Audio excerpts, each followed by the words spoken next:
A new campaign in Brazil is attempting to put racist comments on social media on blast. Now, the campaign is not identifying the individuals who make the racist comments on Facebook specifically. However, they're trying to make a point about how this type of racism does have real-life consequences. Now, the campaign, Virtual Racism, Real Consequences, is using the location tag from Facebook posts to find where the offenders live.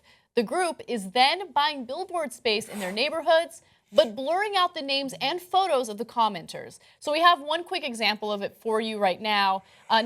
Of course, this is in Brazil, so it's written in Portuguese, and I'll go ahead and translate it for you. It says, "I got home stinking of black people." Wow. The campaign decided that this was a perfect example of a racist comment, and they put this up. Now, I'm glad that they didn't actually show Bill O'Reilly's picture there. I think that it's nice of them to blur it out. Anyway. So what do you think about the fact that they're blurring the pictures? Do you think that's a good way of doing this? Look, my gut, like my need, like I want them to show the people and I want them to put their names, but of course you can't do that because they're gonna get death threats, because no matter what you do on the internet, you will get death threats, and eventually there would be violence against one of them. And we don't want people to be killed or hurt, obviously. So as much as I would want that to happen, I don't think you could actually do it. Yeah, I think that it's a bad idea to put their pictures up, even though these people are despicable and their comments make me despise them. Yeah.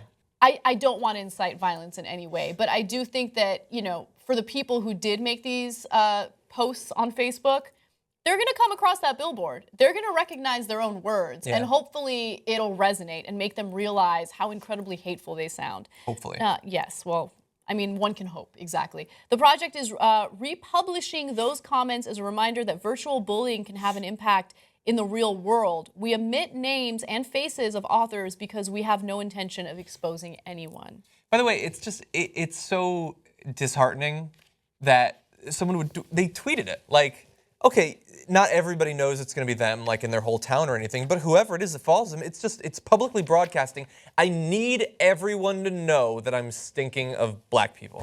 Like, they needed to put that out there. And it's amazing that exists. Now, I've said for a long time, having spent most of my life on the internet, literally, not just like it exists, I'm actually on the computer the whole time, anonymity on the internet pisses me off. I hate how people act when they're given anonymity. In comments, in tweets, in Facebook, thankfully, at least their name is generally relatable to who they are. And I wish that people were held to account for the things that they say. Like, people will go, there'll be some guy or some girl, and people around them think that they're just great people. And they're in a relationship, and they think that they're great people. And then they go on Reddit, and they just fucking say the most horrendous stuff.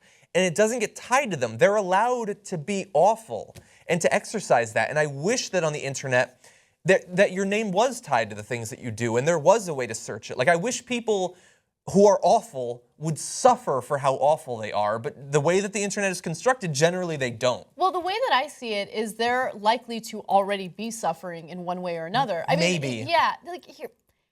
So the online anonymity used to bother me a lot because, of course, a lot of those pretty terrible comments are directed toward me and people on the show. I mean, it's going to be in the YouTube comments for this very video, right?